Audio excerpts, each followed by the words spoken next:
Shalom bien-aimés, nous sommes ce matin dans le psaume 124, cantique des décrets de David, sans l'Éternel qui nous protégea, qu'Israël le dise, que Pascaline le dise, sans l'Éternel qui nous protégea, quand les hommes s'élevèrent contre nous, ils nous auraient engloutis tout vivant, quand leur colère s'enflamma contre nous, alors les eaux nous auraient submergés, les torrents auraient passé sur notre âme, alors auraient passé sur notre âme les flots impétueux. Béni soit l'Éternel qui ne nous a pas livrés en proie à leurs dents. Notre âme s'est échappée comme l'oiseau du filet des oiseleurs. Le filet s'est rompu et nous nous sommes échappés.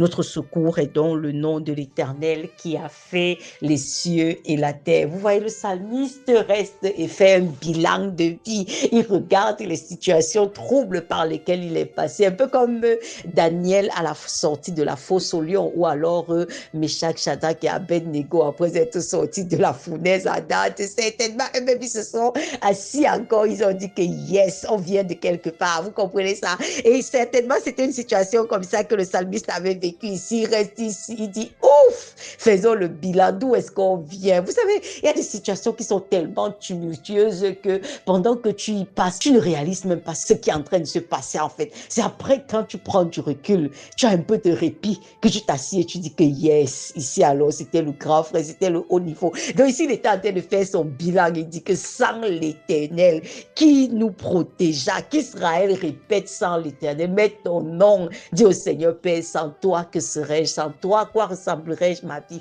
Je ne sais pas si tu en es conscient.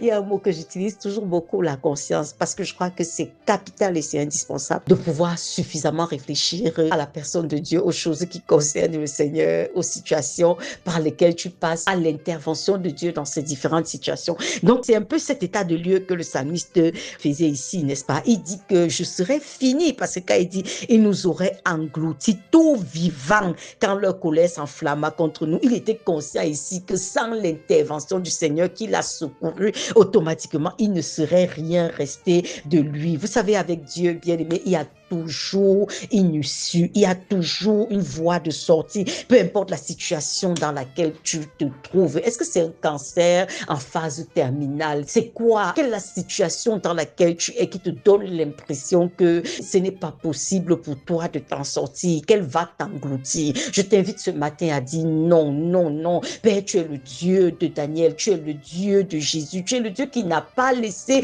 ton fils dans le tombeau. Il est ressuscité et parce qu'il est ressuscité, il m'a donné la victoire sur cette situation que je traverse qui semble ne pas avoir d'issue. Je sais que parce que Christ a vaincu, moi aussi j'ai la victoire dans cette situation. Tu dois y croire, tu dois le confesser, bien-aimé. Souvenez-vous dans Genèse 18, lorsque le Seigneur parle à Abraham en lui disant, l'année prochaine, à la même période, je reviendrai et Sarah, ta femme, aura un enfant. Et la Bible dit que Sarah a ri parce que Sarah avait 90 ans, bien-aimé, et son mari Abraham avait 100 ans. Et Sarah est restée comme ça, elle a dit, mais de quoi est-ce qu'il parle? De quoi est-ce qu'il parle? Elle dit que, oh là là, mon Dieu. Et le Seigneur a posé la question à Sarah dans Genèse 18 au verset 14. Est-ce qu'il y a quelque chose qui soit étonnant de ma part? Une façon de dire que qu'est-ce qui est trop difficile pour moi? Bien aimé, ce qui est difficile pour toi ne l'est pas pour Dieu. On n'est pas là pour faire Alice au pays des merveilles. On n'est pas ici pour faire Cendrillon qui va perdre sa chaussure à un moment et le matin elle va redevenir la petite pauvrette. Non, nous parlons du Dieu véritable. Nous parlons de la vraie vie. Nous sommes